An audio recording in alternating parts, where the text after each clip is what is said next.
चलो देखें बेटा फटाफट बोर्ड पर हमारे पास है बेटा sample paper number 5 of DK Goyal. इसके जितने क्वेश्चंस मैं इस वीडियो में आपके साथ कवर कर सकता हूं बेटा वो मैं भाई कवर कर रहा हूं, तो कृपा करके ध्यान रखिएगा, गेट ढंग से मत करो। पढ़े बेटा question number 1। Vasudha and Veena were in partnership sharing profits and losses in the ratio 3:1. They admit Tilak as a new partner. Tilak brought 1,20,000 as his share of goodwill premium, which was credited to Vasudha and Veena's capital accounts in the ratio of 2:1. On the date of admission, goodwill of the firm was valued at 4,80,000. New profit sharing ratio will be. बेटा इधर ध्यान दें, हमें यहां पर given है sacrificing ratio. क्या given है? अब अगर सैक्रिफाइसिंग रेशियो हमें ये गिवन है 2:1, आपको पता होगा premium for goodwill sacrificing ratio में ही पार्टनर्स के बीच में बढ़ता है, बोलो हाँ या ना। ठीक है, तो अगर अब हम ये सैक्रिफाइसिंग रेशियो 2:1 निकालने की हमें जरूरत नहीं है, ये हमारे को गिवन है, तो हमें ये भी बात ध्यान रखनी है कि भाई तिलक के एडमिशन पर उसका शेयर, तिलक के एडमिशन पे उसका शेयर, ओल्ड रेशियो हमें गिवन है। ओल्ड रेशियो कितना है? 3:1 और sacrificing ratio 2:1। We are required to calculate the new ratio. Goodwill of the firm है 4,80,000 और वो ला कितना रहा है? 1,20,000। अगर 4,80,000 में से 1,20,000 वो लेकर आ रहा है, मतलब वो 1/4 शेयर के लिए आ रहा है, बोलो हाँ या ना। तो भाई साहब हम पहले निकालेंगे सैक्रिफाइस मेड बाय वी और वी। पहले मैं वसुधा के लिए भैया कैलकुलेट कर लेता हूं। Vasudha's sacrifice it is equal to 1/4 multiply by 2/3, बोलो हाँ या ना। ऐसे ही वीना का सैक्रिफाइस 1/4 मल्टीप्लाई बाय 1/3, ये कितना आ गया? 2/12। ये कितना आ गया? 1/12। कोई डाउट? अब अगर मैं ओल्ड माइनस सैक्रिफाइस कर दूं, ओल्ड माइनस सैक्रिफाइस, तो मेरे पास न्यू आ जाएगा। ओल्ड कितना है? 3/4 और 1/4 माइनस सैक्रिफाइस 2/12 और 1/12। इसको हम भैया कैलकुलेट कर लेते हैं। आंसर कैसे आएगा? 12 मल्टीप्लाई बाय 3 36 माइनस 8/48। इसको सॉल्व करेंगे 12 माइनस 4/48, इससे आंसर कितना आ रहा है हमारे पास? 28। बेटा कहां है जवाब? और ये 8/48, बोलो हाँ या ना।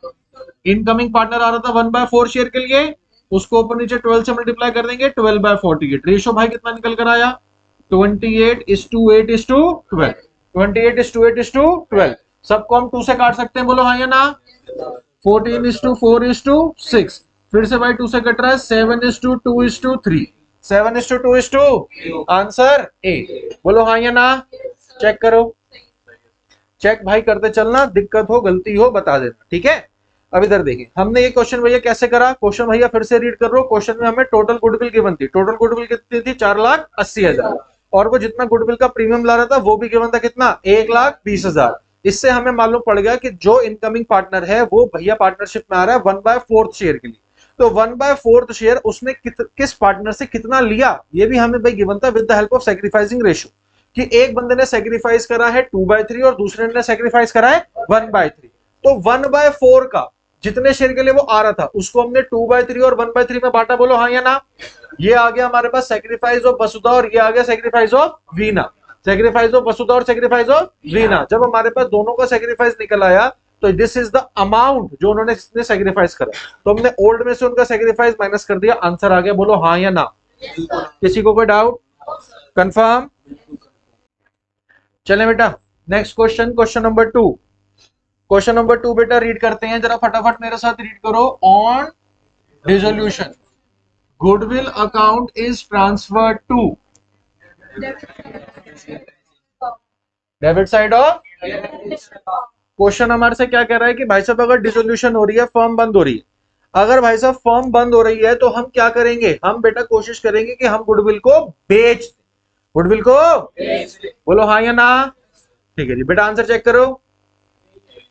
ठीक है जी नेक्स्ट असर्शन और रीजन बेस्ड भाई question. Rent provided to a partner for use of his property is shown in P&L account. बेटा हम पार्टनर को बहुत सारी चीजें पार्टनरशिप में प्रोवाइड करते हैं, जैसे कि salary, interest on capital, commission, है ना, मगर ये सारी चीजें होती हैं एप्रोप्रिएशन। क्या होती हैं? सिर्फ 2 चीजें हम डील करते हैं एज अ चार्ज, सी से चार्ज, सी से कंपलसरी। वो 2 चीजें क्या है? पहला रेंट, दूसरा इंटरेस्ट ऑन लोन। ड्रॉइंग कौन बोला? Interest on drawing is not an charge, interest on drawing is not a charge. Interest on loan और रेंट, ये हैं दो चीजें which are considered as a charge. ये फॉर्म में मुनाफा हो घाटा हो, हमने सामने वाले को पे करना ही करना है। Charges are dealt in P and L account और appropriations are dealt in P and L appropriation account. Question क्या कह रहा है? क्वेश्चन कह रहा है rent provided to a partner for his use of property. अगर हमने एक पार्टनर की प्रॉपर्टी को यूज किया, उसके लिए हम उसको रेंट दे रहे हैं, is shown in P and L account. बताओ ये सच है कि गलत है? सही है, सही है, क्योंकि ये एक चार्ज है और charges are shown in P and L account, charges are shown in P and L account. आगे पढ़ते हैं। Reason, salary provided to partner is charge against profit. बताओ सैलरी चार्ज है एप्रोप्रिएशन? एप्रोप्रिएशन। सैलरी चार्ज है appropriation? पहला part कहता है A is correct but R is wrong, हाँ या ना? आंसर चेक करें। ठीक है जी, आगे चलते हैं। क्वेश्चन नंबर 3, बेटा किसी को डाउट हो तुरंत पूछ लेना। I am not sure that this video will be later on viewed और नॉट। हम आपके लिए भाई ये क्लास भाई कर रहे हैं, इस बात को मान के चलो। पढ़े question number 3, A and B are partners. A की कैपिटल गिवन है, बी की कैपिटल गिवन है, जनरल रिजर्व गिवन है, नॉर्मल रेट ऑफ रिटर्न। अच्छा ये चैप्टर कौन सा है? Goodwill. Normal return by return आ गया तो ये चैप्टर है goodwill. Value of goodwill calculated on the basis of 3 years purchase of average super profit is 2,10,000। Average profit will be, वो हमारे से एवरेज प्रॉफिट की कैलकुलेशन कह रहा है। देखिए बेटा हम कैसे करेंगे इसको। सबसे पहले हम भैया लिख लेते हैं कि गुडविल की वैल्यू कैसे भाई कैलकुलेटेड है। 3 years purchase of super profit, 3 years purchase of super profit, यही बात है। तो 2,10,000 is equal to 3 multiply by super profit. तो यहां से सुपर प्रॉफिट की वैल्यू निकल कर आ गई 70,000। बोलो हाँ या ना? ठीक है। अब मेरे को अगर एवरेज प्रॉफिट निकालना है तो एवरेज प्रॉफिट का मेरे को फॉर्मूला भैया मालूम होना चाहिए। देखो सुपर प्रॉफिट किस बराबर है? Average profit minus normal profit. बोलो यस और नो? मेरे पास सुपर प्रॉफिट की वैल्यू कितने निकल कर आई? 70,000। It is equal to average profit मुझे निकालना है, नॉर्मल प्रॉफिट अब चाहिए मुझे। बोलो हाँ या ना? नॉर्मल प्रॉफिट क्या होता है? नॉर्मल प्रॉफिट होता है जितनी फॉर्म में कैपिटल लगी हुई है multiply by normal rate of return, multiply by normal rate of return. तो फॉर्म में भाई कैपिटल भी कितनी लगी हुई है? ए के 1,50,000, बी के 90,000, बस या और कुछ? बस यही तो गलती करोगे ना पेपर में भी। जनरल रिजर्व भी गिवन है, जनरल रिजर्व पे किसका हक है? पार्टनर्स का। वो उन्होंने फॉर्म में पैसा छोड़ा हुआ तो फॉर्म में पैसे लगे तो हैं। बोलो हाँ या ना? जब हम कैपिटल एम्प्लॉयड निकालते हैं बुक 3 में रेशो वाले चैप्टर में, तो हम क्या करते हैं? इक्विटी शेयर कैपिटल या share holder funds? Share holder funds. हम शेयर कैपिटल की बात नहीं करते, किसकी बात करते हैं? शेयर होल्डर फंड्स की। तो जब वहां पर हम रिजर्व एंड सरप्लस जोड़ते हैं तो यहां पर भी हम रिजर्व एंड सरप्लस को जोड़ेंगे। अगर यहां कोई पी एंड एल का डेबिट बैलेंस गिवन होता तो वो प्लस होता माइनस होता? माइनस होता। समझ आ गई बात? ठीक है जी। 1,50,000 प्लस 90,000 240। बोलो 240 प्लस 60 3 लाख। 3 लाख का 10% 30,000। 3 लाख का 10% 30,000। बोलो भाई कोई डाउट?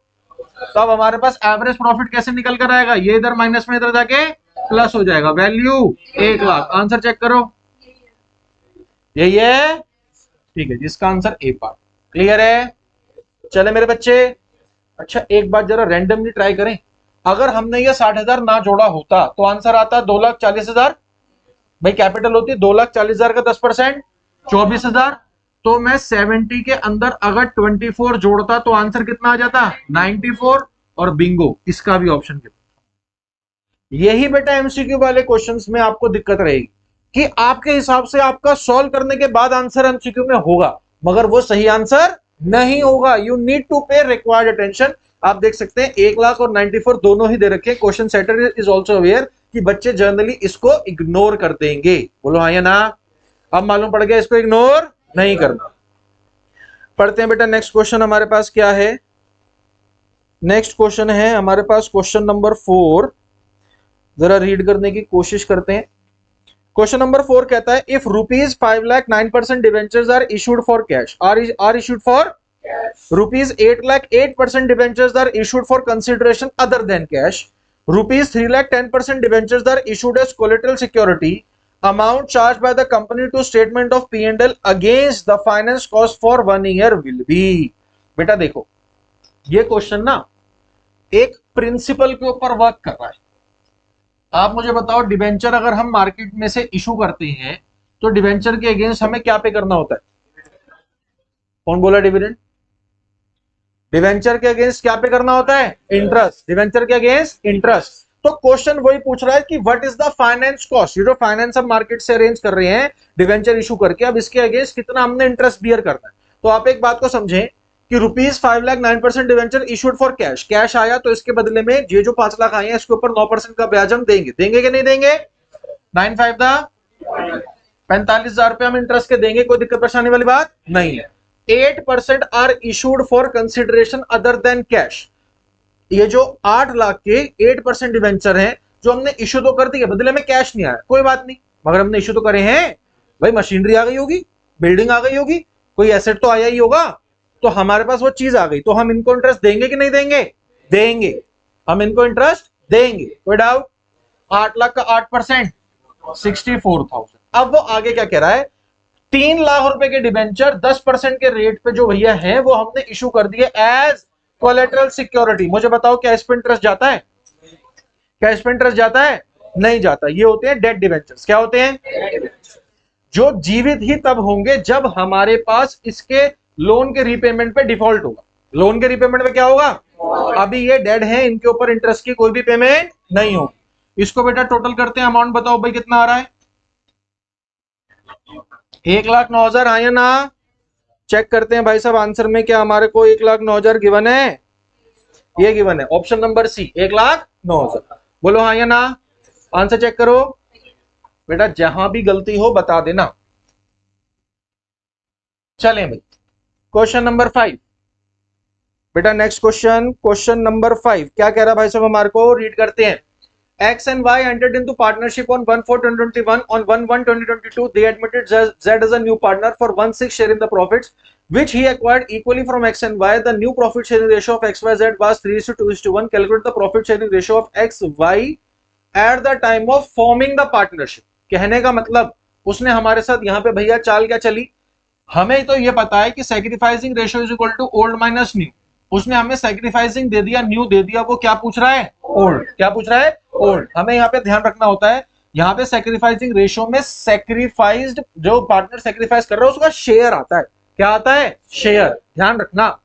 सर समझ नहीं आ रहा बेटा, सुन, अगर मान लो मैं और आप एक पार्टनरशिप में हैं और हमने एडमिट कर लिया आपका बेस्ट, आपका, तो अगर उसके एडमिशन पर हमें नुकसान हो रहा है तो नुकसान कितना हो रहा है? एक तो इस बात का है रेशो, क्या है, और दूसरा है अमाउंट।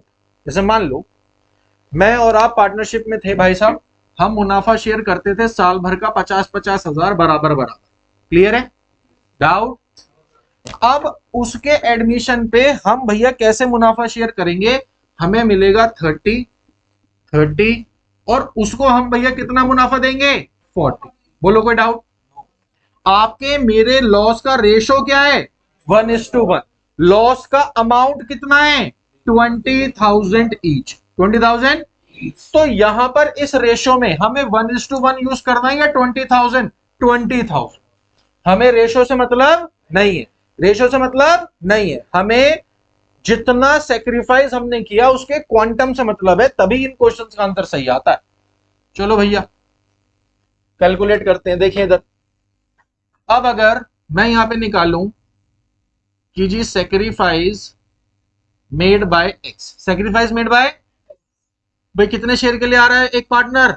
1/6। इसका आधा एक्स ने सेक्रीफाइस करा और आधा वाई ने सेक्रीफाइस करा। तो भाई साहब इसने कितना सेक्रीफाइस करा? 1/12। और इसने भी कितना सेक्रीफाइस करा? 1/12। बोलो हाँ या ना? किसी को कोई डाउट? ठीक है। फॉर्मूला क्या कहता है हमारे को? सन sacrificing ratio is equal to old minus new. तो ओल्ड भाई किसके बराबर? अगर मैं कह रहा हूं sacrificing is equal to old minus new, तो ओल्ड किसके बराबर है? Sacrificing plus new. Sacrificing plus new. बोलो हाँ या ना? ठीक है जी। एक्स के लिए कैलकुलेट करते हैं। एक्स का सेक्रीफाइसिंग रेशियो है 1/12, वाई का भी सेक्रीफाइसिंग रेशियो है 1/12, प्लस इनका न्यू रेशियो। न्यू रेशियो क्या है? 3/, बेटा 3:2:1 है ना, तो 3/6। कौन बोल रहा है 3/2? 3:2:1 है ना, तो इनका न्यू रेशियो क्या हुआ? 3/6 और 2/6। 3/6 और 2/6। बोलो भाई कोई डाउट? बस अब इनको एलसीएम लेके हमने सॉल्व करना है। दिस इज 6/12, ये आ गया 7:12 और 1/12 प्लस 4/12, दिस इज 5/12, तो 7:5, 7:5। बोलो भाई कोई डाउट? आंसर चेक करें। समझ आया बेटा? क्या करा हमने इस क्वेश्चन में? हमें इस क्वेश्चन में इनकमिंग पार्टनर का टोटल शेयर गिवन था कितना? 1/6। इसको एडमिट भाई करने के चक्कर में एग्जिस्टिंग पार्टनर्स को मुनाफा या घाटा? कितना घाटा? 1:1 में घाटा। मगर है कितना वो घाटा? उसे हमने कैलकुलेट करा कि सैक्रिफाइस मेड बाय एक्स भाई and Y, sacrifice made by X and Y. X ने भाई से सैक्रिफाइस करा 1/6 का 1/2 और वाई ने भी करा 1/6 का 1/2, जो कि कितना निकल कर आया? 1/12 और 1/12। बोलो हाँ या ना? हमें सैक्रिफाइसिंग रेशियो का फॉर्मूला पता है, old minus new, old minus new. तो ओल्ड निकालने के लिए हम क्या करेंगे? Sacrificing plus new, sacrificing plus new. तो ये इनका सैक्रिफाइस प्लस इनका न्यू रेशियो जो हमें यहाँ पे क्वेश्चन में गिवन है 3:2:1 वो यूज कर लिया, आंसर आ गया। बोलो डाउट? चलूं आगे? चलिए आओ बेटा नेक्स्ट क्वेश्चन देखो मेरे भाई। क्वेश्चन नंबर 5 का और पार्ट, बोट, नॉइस और उन्होंने एडमिट किसको कर लिया? Apple. Boat and Noise are partners in a firm, they admit Apple on 1 April 2021 for 1/4 share in the profits of the firm. Apple acquired her share as 1/12 from Boat and the remaining from Noise. अगर भाई साहब Apple ने firm में आते आते कुछ share ले लिया बोट से और कुछ शेयर किससे ले लिया? नॉइस से, तो एप्पल आ रही थी 1/4 शेयर के लिए, जिसमें से बोर्ड से कितना ले लिया? 1/12, तो ये रिमेनिंग शेयर उसने किससे लिया? नॉइस से। इसे हम भैया भाई कैलकुलेट भाई कर लेते हैं। This comes out to be 8/48, 8/, in other words अगर मैं इसको 4 से काटूं तो दिस इज 2/12, 2 मतलब 1/12 लिया बोर्ड से और 2/12 लिया नॉइस से। तो इनका सैक्रिफाइसिंग रेशियो कितना आ गया? 1:2। सैक्रिफाइसिंग रेशियो ही हमारे से पूछा है, तो आंसर कितना हो गया? 1:2। बोलो भाई दिक्कत और परेशानी क्लियर? आगे चलते question number 6। Question number 6 read करो भाई भाई फटाफट। क्वेश्चन नंबर 6 कहता है, which of the following statement does not relate to reserve capital? Does not relate to reserve capital. बेटा एक ना थ्योरी का क्वेश्चन भी 6 नंबर में भाई आ सकता है आपके साथ कि भैया difference between reserve capital and capital reserve, तो आप उसे भी याद करने का जरूर कष्ट करें। फिलहाल इस क्वेश्चन को हम भैया डील करते हैं। क्या कह रहा है वो? Which of the following statements does not relate to reserve capital. देखें, it is a part of uncalled capital of a company. बेटा ये बात बिल्कुल सही है, ये बात बिल्कुल सही है, क्योंकि ये रिजर्व कैपिटल मतलब वो कैपिटल जो हम मंगवाएंगे at the time of winding up, at the time of winding up, जब फर्म बंद हो रही होगी और हमें पैसे की आवश्यकता होगी तब हम ये पैसा मंगवाते हैं, इसको बोलते हैं रिजर्व कैपिटल। नेक्स्ट पार्ट क्या है? It can not be use during the life time of a company. ये बात भी बिल्कुल सही है, क्योंकि मैंने आपको क्या बोला, ये कब मंगाई जाती है? Eight the time of winding up of the company, जब फर्म हमारे पास बंद हो रही होती है, तो इसको हम during the life time of a company use नहीं कर सकते। It is a part of subscribed capital, it is a part of subscribed capital. कहने का मतलब आप मंगवाओगे तो तभी जब सामने वाले ने देने की हामी भरी होगी। बोलो हाँ या ना? तो ये वाली बात भी हमारे पास बिल्कुल सही है। तो ऑब्वियसली ये भाई गलत होगी। भाई पढ़ते हैं, it can be use for writing of capital losses. ये बात सही है कि गलत है? गलत है। चेक करें आंसर। चले ठीक है, आगे चलते हैं। Next question. बेटा ये क्वेश्चन बिल्कुल याद कर लेना भैया, रिजर्व कैपिटल और कैपिटल रिजर्व, रिजर्व कैपिटल और कैपिटल रिजर्व पढ़े। A company can not issue, एक कंपनी क्या इशू नहीं कर सकती? देखें बेटा, एक company redeemable equity share, redeemable debenture, redeemable preference share, fully convertible debenture, fully convertible debenture. अब देखो पहले तो हम रिडीमेबल का भैया मतलब समझते हैं। भैया अगर मैं कहूं एक कंपनी इशू नहीं कर सकती, अगर मैं ये बोलता हूं कि भाई मैं एक चीज इशू तो कर रहा हूं मगर उसकी रिडीम की वैल्यू क्या होगी वो मैं नहीं बता रहा, वो मैं नहीं बता रहा। आपको क्या लग रहा है कोई बंदा भाई पैसे लगाएगा? या सेबी की बात करते हैं, क्या securities exchange board of India. बेटा अगर मैं मार्केट में से लोन ले लूं, क्या ले लूं? लोन। और लोन इशू करने के बाद ये कहूं कि भाई साहब इसकी रीपेमेंट मैं कब करूंगा, ये मैं आपको नहीं बता रहा, ये मैं आपको क्या कोई मेरे को लोन देगा? It is as good as मैंने आपसे 5 लाख रुपए ले लिए और आपको मैं क्या बोल रहा हूं, इंटरेस्ट लेते रहना बस। आपने कहा रीपेमेंट कब करोगे, मैंने कहा पता नहीं, इंटरेस्ट ले लेना। तो क्या ये बात आप स्वीकार करोगे?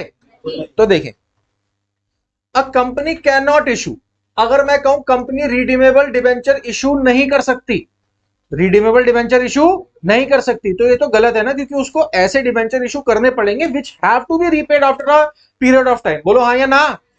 रिडीमेबल प्रेफरेंस शेयर्स, बेटा प्रेफरेंस शेयर्स और इक्विटी शेयर्स के बीच में फर्क किस चीज का होता है? Voting right. किसका? Voting right.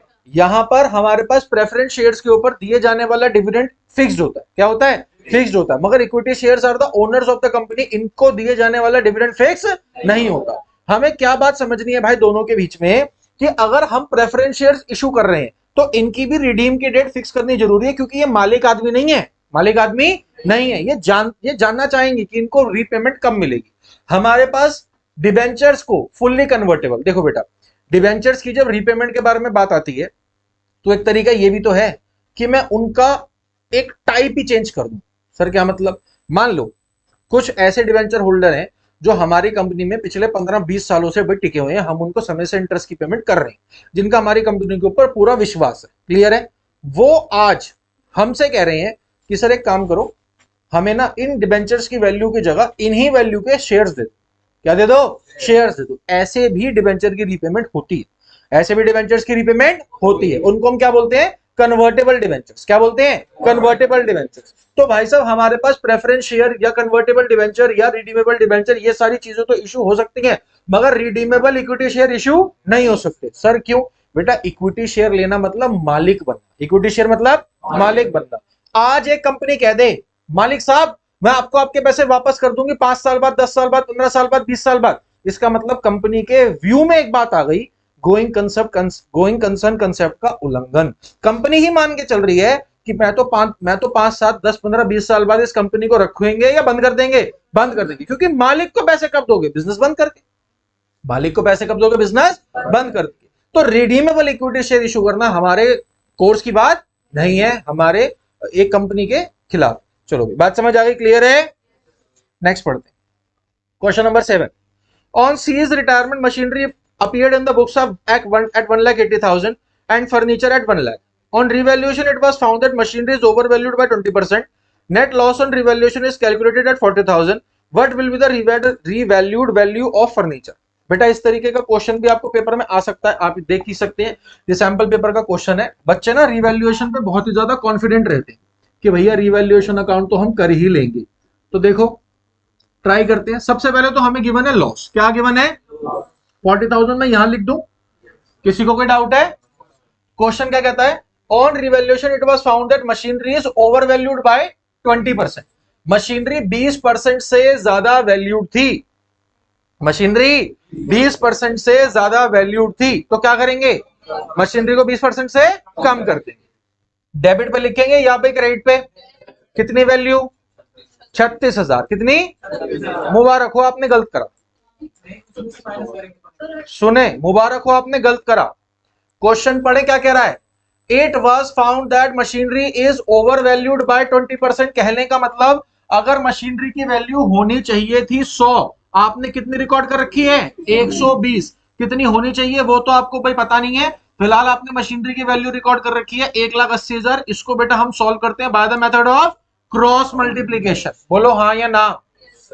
हाँ या ना? बेटा दिलेर मेहंदी बनने की जरूरत नहीं, सुनो समझो, अंग्रेजी को पढ़ो। मशीनरी क्या कह रहा है वो? Machinery is over valued. Over valued मतलब कौन सा tense? Past tense.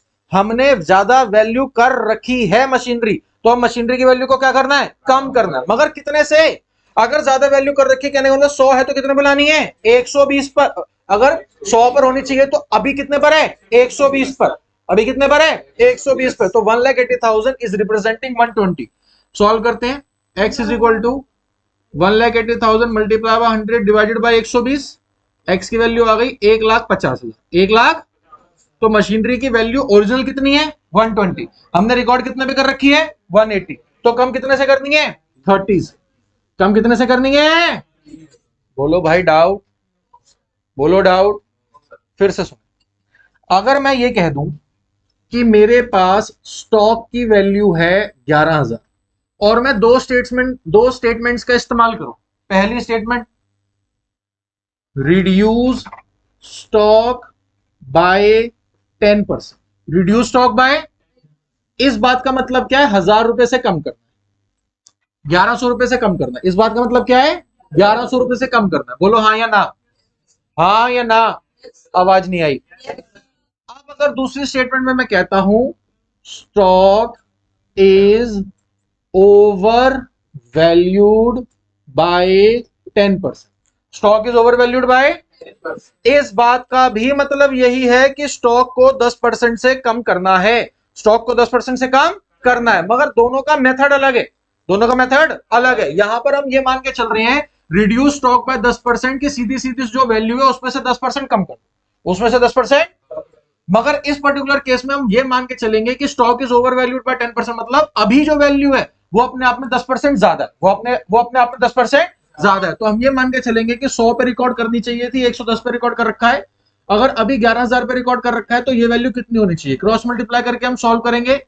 11,000 multiply by 100 divided bye 110, x की वैल्यू कितनी आ गई, 10,000 एक्स की वैल्यू।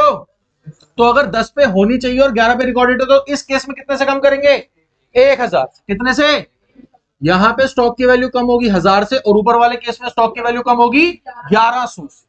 ये डिफरेंस है बेटा इंग्लिश का, डिफरेंस है, बोलो डाउट, क्लियर। यहां पे क्या था, stock is over valued bye 20%। यहां पे भाई क्वेश्चन में क्या था, machinery is over valued bye 20%, तो 100 आनी चाहिए थी, हमने 120 पे कर रखी है, बोलो हाँ या ना।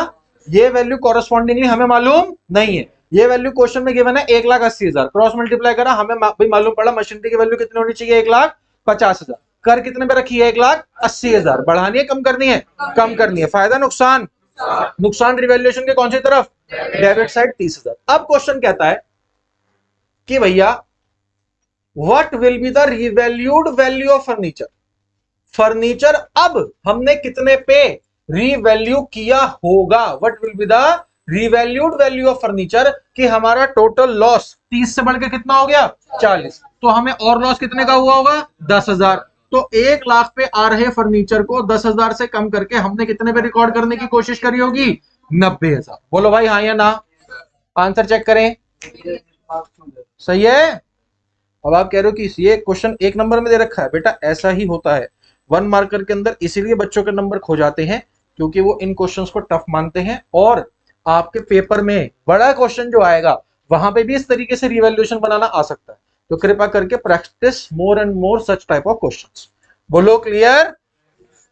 चलिए अब बड़े क्वेश्चन पर आ जाए थोड़ा, अरे बोलो हाँ या ना, ठीक है जी, थोड़े बड़े क्वेश्चंस पर आते हैं। आइए बेटा, क्योंकि ना नेक्स्ट क्वेश्चन हमारे पास जो है वो काइंड ऑफ केस स्टडी है, तो केस स्टडी यहाँ पे थोड़ी करनी मेरे लिए टफ हो जाएगी, तो थोड़ा सा बड़े क्वेश्चन पर आते हैं। यहाँ पर रीड कराना आगे पीछे थोड़ा टफ हो जाएगा। तो ये है क्वेश्चन नंबर 17, क्वेश्चन नंबर 17। आओ बेटा रीड करो, क्वेश्चन नंबर 16 तक तो 1 मार्क के क्वेश्चन थे, क्वेश्चन नंबर 17 पर आते पढ़ते हैं। ABC are partners sharing profits and losses in the ratio 8:7:2. D is admitted as a new partner for 1/4 share. B sacrifices 1/10 from his share in favor of D, and the remaining sacrifice was made by A and C in the ratio 2:1. Calculate sacrificing ratio and new profit sharing ratio. Calculate sacrificing ratio and new profit sharing ratio. बेटा जितने भी बच्चे इसको video में देख रहे हैं, आप भी वीडियो पॉज करो, क्वेश्चन ट्राई करो, then I will discuss the solution. उम्मीद है बेटा आपने क्वेश्चन ट्राई कर लिया होगा। Now kindly have a look at the solution. आपसे ट्राई हो गया, बहुत अच्छी बात, आंसर आ गया, इट्स ग्रेट। नहीं आ पाया कोई बात नहीं, इधर देखें। ABC are partner sharing profits and loss in the ratio 8:7:2। D को भैया एडमिट करा 1/4 शेयर के लिए, B sacrifices 1/10 from his share. भाई साहब बी ने दे दिया अपने पास से 1/10, अपने पास से 1/10। हम इसको ऐसे भाई लिख लेते हैं, ए बी सी और डी, ए बी सी और डी, ठीक है जी। अब डी को हमने भाई एडमिट किया है और ए बी सी का पहले ओल्ड रेशो 8:7:5, तो 8 7:5, 8 और 7 बाई 15 और 5 तो अपॉन में 20 आएगा सबके, बोलो हाँ या ना। ठीक है, ये हो गया ओल्ड रेशो। क्या हो गया? माइनस अगर मैं कर दूंगा सेक्रीफाइस तो मेरे पास न्यू निकल आएगा, बोलो हाँ या ना। कंफर्म? ठीक है, अब देखते हैं सेक्रीफाइस। सेक्रीफाइस किसने कितना करा? B sacrifice 1/10 from his share. B ने भाई कितना दे दिया? 1/10। Okay, and the remaining sacrifice was made by A and C in the ratio 2:1। देखो भाई, अगर डी आ रहा है भाई फर्म में 1/4 शेयर के लिए और 1/10 वो ले रहा है बी से, तो रिमेनिंग शेयर 10 - 4/40, कहने का मतलब 6/40 वो किससे ले रहा है? रिमेनिंग पार्टनर से, ए और सी से, इन द रेशियो 2:1। तो भाई साहब ए का सेक्रीफाइस ऑफ ए 6/40 का 2/3 और सेक्रीफाइस ऑफ सी 6/40 का 1/3, ये कितना भाई हो गया? इसको सॉल्व करते हैं। दिस इज 20, दिस इज 2, तो ये तो पूरा इसमें सेटअप हो गया है ना। तो ये आ गया 2/20 और इसका 1 है तो ये कितना आएगा? 1/20, बोलो हाँ या ना। तो इन्होंने ये चीज भैया सेक्रीफाइस कर दी 2/20 और इसने सेक्रीफाइस कर दिया 1/20। 1/20 सॉल्व करते। अच्छा, अगर ये 1/10 है तो क्या मैं इसको 2/20 लिख सकता हूं? इतना तो बेटा पता ही होगा, बोलो हाँ या ना। ऊपर नीचे दोनों को 2 से मल्टीप्लाई कर दिया, फेयर एनफ। तो न्यू रेशियो भाई इसका कितना आ गया? 6/20। इसका रेशियो 5/20, यहाँ पे 4/20। और डी को हमने भैया एडमिट करा था फॉर 1/4 शेयर, मगर सबके डिवाइड में 20 है तो ऊपर नीचे मल्टीप्लाई बाय 5, क्या आ गया? 5/20। तो न्यू रेशियो क्या आ गया? 6:5:4:5। ये क्या हमारे पास? New ratio. और जहां तक भैया सेक्रीफाइसिंग रेशियो की बात थी तो 2:2:1, 2:2:1, बोलो हाँ या ना। सेक्रीफाइसिंग रेशियो आया 2:2:1। बेटा बुकमान से चेक कर लो। कंफर्म? जिन बच्चों से नहीं हो पाया था उम्मीद है अब हो गया। क्लियर है? चलिए जी नेक्स्ट क्वेश्चन पढ़ते हैं बेटा। Question number 18। क्वेश्चन नंबर 18 कितने मार्क्स के लिए? 3 मार्क्स के लिए। पढ़िए क्वेश्चन नंबर 18 क्या कह रहा है मेरे बच्चों? A, B, C are partners in a firm sharing profits in the ratio 3:2:1. The firm closed its book on 31st March. अब हुआ क्या? B की भाई साहब डेथ हो गई है। कब हुई है? 12/6/2022। A and C क्या हो गया? हाँ 12/6/2022। A and C decided to share future profits and losses in the ratio 5:4. On B's death, his share in the profits of the firm till the date of his death was to be calculated on the basis of previous year's profit, which was 6,30,000. Calculate B's share in the profit of the firm per necessary journal entries for B's share of profit at the time of his death. सुने मेरे बच्चा, हमारे पास इस question में दो बातें हैं, एक नहीं। अगर इस क्वेश्चन में सिर्फ और सिर्फ शेयर ऑफ प्रॉफिट भी आप सही निकाल लो तो भी आप सही नहीं कर पाओ। मैं उसका रीजन बता, क्योंकि इस क्वेश्चन में पार्टनर की डेथ के बाद बीच में जो प्रॉफिट शेयरिंग रेशियो है वो सेम है या चेंज हो रहा है? चेंज हो रहा है। क्या हो रहा है? चेंज हो रहा है। तो आपको ना ये कंसेप्ट समझना जरूरी है कि whenever a partner is dying तो उसको हम उसका शेयर ऑफ प्रॉफिट देते हैं, बिल्कुल देते हैं। एंट्री क्या जाती है? General entry. किसको पता है हैंडल करना?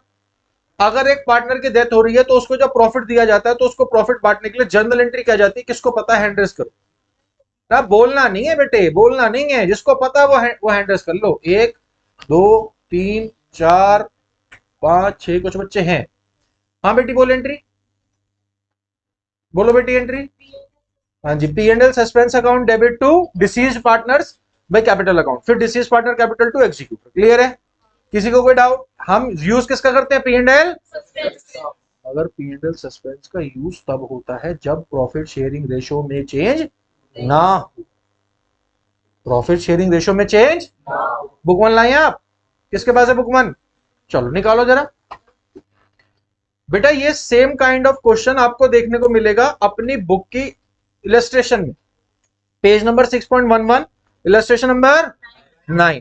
आप अगर वो इलस्ट्रेशन बेटा एक बार रेफर कर लेंगे इस क्वेश्चन के साथ, तो आप इस टॉपिक के अंदर और ज्यादा अच्छे से एक क्लैरिटी आप पा लेंगे, ठीक है। तो कमिंग टू दिस क्वेश्चन, में ये वाला क्वेश्चन आपको सॉल्व कराया था, उस क्वेश्चन को आप as a practice question deal कर लेना। उस क्वेश्चन और इस क्वेश्चन में फर्क क्या है वो भी ये वाला क्वेश्चन पहले मैं सॉल्व करा दूं, फिर आपको बता। देखिए अब यहां बेटा ध्यान दे, क्वेश्चन कहता है ओल्ड रेशो 3:2:1, बी की वजह से डेथ हो गई, बी फर्म में रहा पता है 12 जून 2022 तक। तो जब बेटा वो 12/6/2022 तक रहा तो उसने कितने दिन फर्म में बिताए हम वो देख लेते हैं। अप्रैल, मई और जून। जून के कितने दिन 12, अप्रैल के 30, मई के 31, टोटल 73 डेज रहा बेटा वो फर्म में। बोलो हाँ या ना। अब भैया अगर वो 73 डेज फर्म में रहा भी तो हमें क्या करना है, हमें उसको मुनाफा देना है। हम उसके मुनाफे को अपने पास होल्ड करके बैठ नहीं सकते, हम उसको मुनाफा देने को तैयार हैं। We are willing to give him the profit on the basis of previous years profit, पिछले साल के बेसिस पर। तो हमने भाई साहब मरने वाले पार्टनर के एग्जीक्यूटर को या उसको अकाउंटेंट को क्या समझाया होगा, हमने कहा भाई देखो 6,30,000 रुपए मुनाफा हुआ था पिछले साल, पिछले वो रह के गया है 73 डेज, तो 365 से डिवाइड और 73 से मल्टीप्लाई करके इन 73 डेज में जितना टोटल मुनाफा हुआ होगा वो आ जाएगा। बोलो हाँ या ना, यस और नो। हमने कहा भाई उसके अंदर बी का जो शेयर बनता है वो बनता है 2/6। क्या बनता है 2/6। बेटा जब आप इसको सॉल्व कर लोगे तो अमाउंट कितना आएगा 42,000। हमने कहा कि बी भाई मतलब बी के एग्जीक्यूटर को कहा कि तेरे 42,000 रुपीज हमारे पास से देने बनते हैं, हम देने को तैयार है, कोई दिक्कत परेशानी वाली बात। मगर फर्म में हो गया change in profit sharing, change in profit sharing ratio. तो हमने कहा भाई साहब इसको डिस्ट्रीब्यूट करने के लिए आज हम एंट्री करना चाहते हैं gainer to sacrificer, gainer to सैक्रिफाइसर। तो देखते हैं भाई जरा, हमें यहां पे निकालना है 5:4 हमें गिवन है और 3:2:1। बी की भैया डेथ हो रही है, ए और सी का हमें रेशो निकालना है। ए और सी का क्या निकालना है रेशो। तो देखते हैं गेनिंग रेशो का फॉर्मूला न्यू माइनस ओल्ड। तो ठीक है जी, ए के लिए कैलकुलेट करते हैं, न्यू रेशो 5/9 और सी का new ratio 4/9 minus old. Old भाई साहब कितना है 3/6 और सी के लिए 1/6। इसको बस सॉल्व करते हैं, 5 6 30, 3 9 27, 6 9 54, 6 9 54। बोलो हाँ या ना। 6 4 24 आगे इधर और इधर 9 और ये 5 6 30 27। ठीक है, अच्छा अब इसे सॉल्व करते हैं। This comes out to be what 3/54 और ये कितना 15/54। बोलो बेटा कोई डाउट, क्लियर, पक्का। तो रेशो कितना हो गया 3:15 यानी कि 1:5, 1:5 यही आ रहा है। ठीक है, अब हमने भाई एंट्री क्या करनी है gainer to sacrificer, gainer to gain कर रहे हैं बेटा ये दो पार्टनर ए और सी। तो ए और सी 2 जो मर गया बेचारा इसने भैया सैक्रिफाइस कर दिए। अब ये मुनाफा हम इसको दे रहे हैं कितना 42,000 जो कि लिया जाएगा इन द रेशो 1:5। इसको हम डिवाइड करेंगे तो 6 से 6 7 42 हाँ या ना और 35,000। ये एंट्री जाएगी बेटा for distribution of profit, for distribution of मैंने आपको कहा था पेज नंबर 6.11 इलस्ट्रेशन नंबर 9 उसमें और इसमें बेटा हमारे पास डिफरेंस क्या है। इस क्वेश्चन में हमारे पास है प्रॉफिट, क्या है तो हमारे पास एंट्री जा रही है गेनर टू सैक्रिफाइसर। उस क्वेश्चन में हमारे पास लॉस है तो एंट्री क्या जाएगी सैक्रिफाइसर टू गेनर, सैक्रिफाइसर टू गेनर। उस क्वेश्चन को भी बेटा जरूर ट्राई करें, page number 6.1 illustration number 9। It is an important question. तो बेटा ये जो ऑफलाइन बच्चे बैठे हैं ये गए हैं थक, ठीक है। तो आप लोग यही करें कि यहाँ तक के क्वेश्चंस जो हो गए हैं उनको एक बार रीड भैया कोशिश करना और सैंपल पेपर के आगे के भी क्वेश्चन सॉल्व कर लेना। मिलते हैं नेक्स्ट क्लास में, बाय बाय, गॉड ब्लेस।